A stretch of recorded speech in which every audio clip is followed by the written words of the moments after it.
through the break. So talking a little bit about Utica schools and a recent guest that we had in studio talking a little bit about the situation there in the Utica school districts from Citizens Action. But we also have a caller on the line, Mike Vasquez from the Southern Tier. He's joined us on the show a number of times and a longtime listener. And Mike wanted to chime in. I think, Howard, you got your headphones. You throw the headphones on right there. I got you set up. There might be, I don't know the volume, how that level is, but should be able to hear Mike. Mike, good morning. How you doing? Good morning, guys. Can everyone hear me all right? Good morning. Yeah, you got him, yes. Howard, a little bit? Yeah, all right. All right. And good to hear from you, Howard. I've been listening to the conversation, actually, the entire show. One of the things that really bugs me, because we were talking about what's going on in the schools. Mm-hmm. And I hear this across the state. And we constantly hear this. There's institutional racism. There's a higher percentage, even federally, it's been proven, a higher percentage of non-white students who are getting punishment or administratively punished than white students. And everyone wants to say, well, that's proof of the institutional racism. But no one talks about the fact that look at the culture that we're talking about. In particular in the black culture, we're talking about a culture that emphasizes drugs and crime. Look at any rap video, look at what they're talking about. Mm-hmm. And that's just part of it. And they're looking at de-emphasizing education. If you're smart, you're a sellout. So this is something that's also a factor. Now take those two things and add in the fact that we have for the last 20, 30 years, the more radical elements of some of the political views, let's say, that are emphasizing that you should challenge authority figures, whether they're in schools or law enforcement, that are saying, just because there's a question or an issue or a administrative punishment, then that must be racist and it must be challenged. When you put that together, you're going to get more people who are going to be having a problem. And I see it down here. In Binghamton, we had an incident where 4 girls were being administratively challenged for a couple of reasons, and allegations suddenly came up, well, it has to be racist, and they blew it up into a statewide issue. And guess what? The investigations have been done. That was just all hearsay. But meanwhile, the result of that, every student and every parent is outraged. When we hear about this, that's the real root of the problem. We're putting these kids into a situation, I think. You're creating a situation where there really wasn't one. I just wasn't clear on that. The 4 female students who got in trouble or what happened to that? I didn't quite follow what the result was that upset people. Well, there were 4 girls that the school administrators believed might have been on drugs. They were in junior high school. And they were sent to the nurse. The girls alleged that the nurse then strip searched them. And since that time, it has been found through a state investigation that did not occur. Meanwhile, the teacher still got what did not occur? The strip search did not occur? The strip search. Okay. The children were not strip searched. Okay. But the result is the nurse still got fired. Wow. The staff in the school still is on high alert. This was run by Citizen Action and Progressive Leaders of Tomorrow. They were the ones promoting this misinformation and alleging that this incident actually happened. And they still are, even though evidence has already been proven that it didn't happen. And that has created a culture on 2 sides here. So you have the black culture, which is now hyper-aggressive against anything the school system does. And on the other side, you have people who are angry because they actually paid attention to the investigations from police and the state that are saying, well, now we have an antagonistic situation. This is an arena where we're being manipulated, right? Both politically and school. You know what? A new word that I use a lot at work, and I think it applies through life, no matter if it's school, whatever, home life. The word accountability. Listening to you speak about this, it hits home for me because it's like, if your child did something wrong, if my son or daughter does something wrong, I'm not assuming they're right. Yeah. I'm going into the school district and getting the facts. Then I sit down and I have a talk with my child and say, all right, what's going on? Because let's face it, these are paid professionals that are there to teach my child. I have to trust them to some degree, right. but I also have to understand I'm raising good kids too, because I'm in their life 24/7.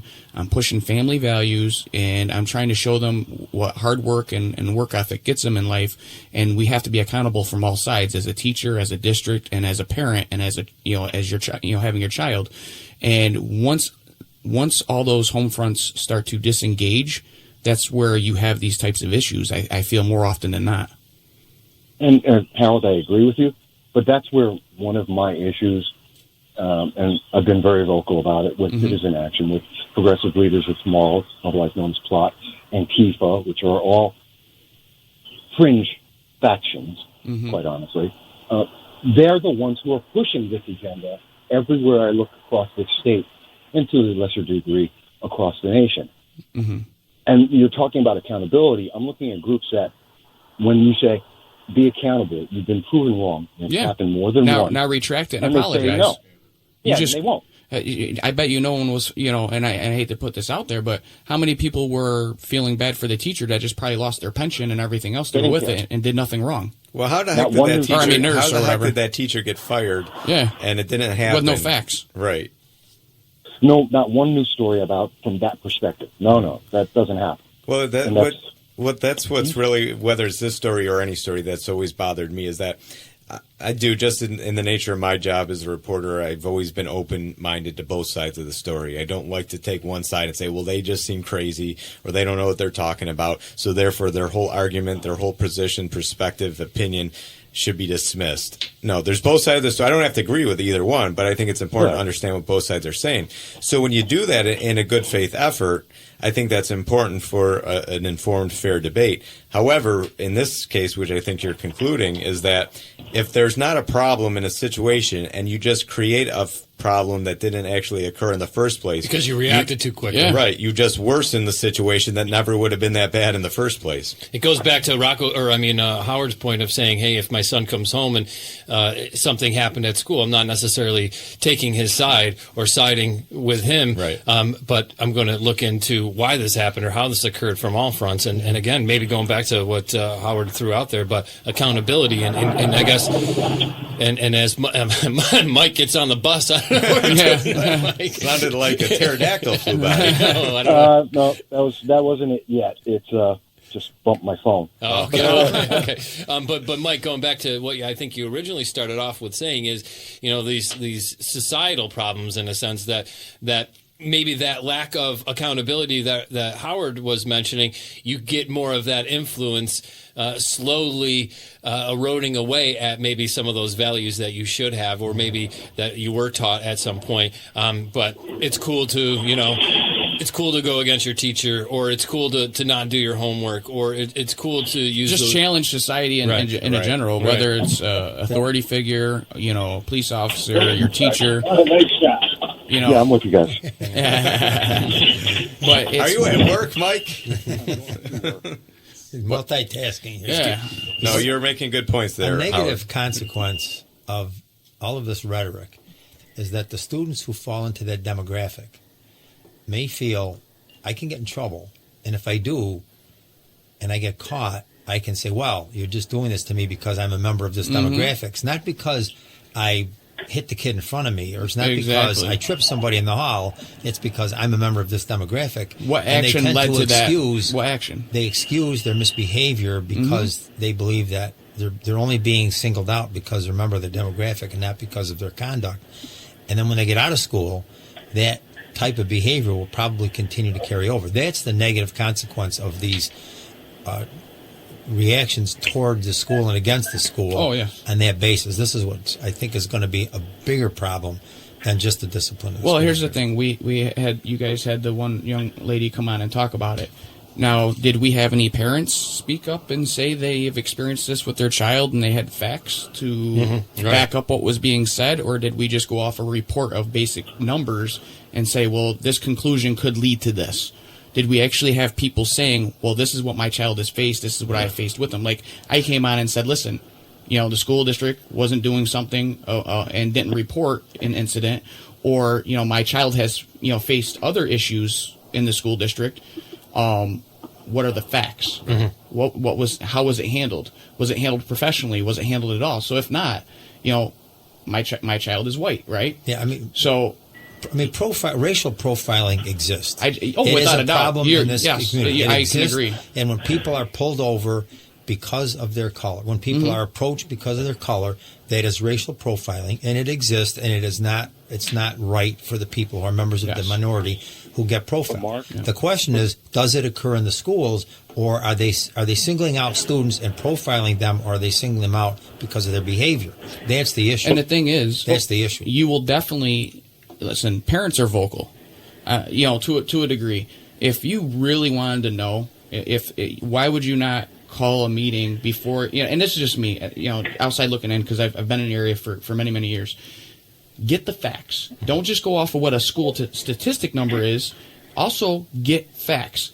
Get reports. Talk to parents. Do your homework. And I'm not putting this person down. I'm not saying they're not trying to help, but you're not helping if you're just going with one-sided ammunition and you don't have the rest of the facts from other parents and constituents. If you don't understand the context or the individual circumstances, you could be drawing conclusions that aren't an accurate reflection of what's really going on. But I think it's fair to say that whether it's you or them or anybody else, that whether a code of conduct is 50 years old or 80 years old or 100 years old, society needs, problems, things like that change.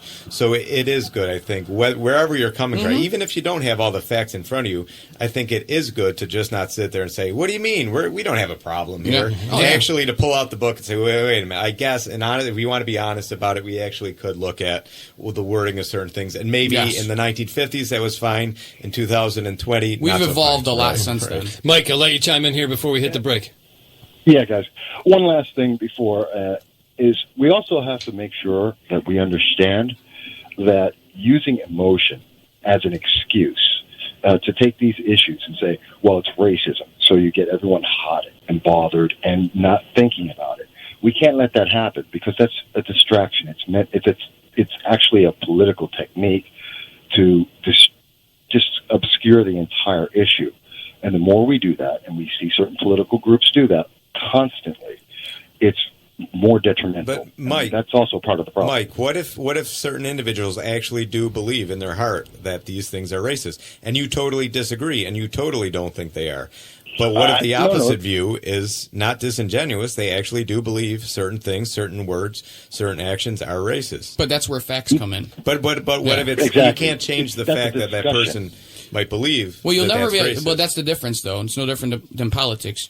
You can say whatever you want, but if you don't have the facts to back it up, then it's still not true. Yeah, the issue is this: if the student has misbehaved, if you say it's racist, and you look at that individual incident, and if the student misbehaved and was disciplined because the student misbehaved, whether the student is of any race, then that's not racism. That is addressing an incident. You have to look at the situation to just say it's racist. If you know what the facts are of the incident, and if the student didn't do anything wrong and was singled out because of race, that's racism. Yes. If the student misbehaved, it isn't racism.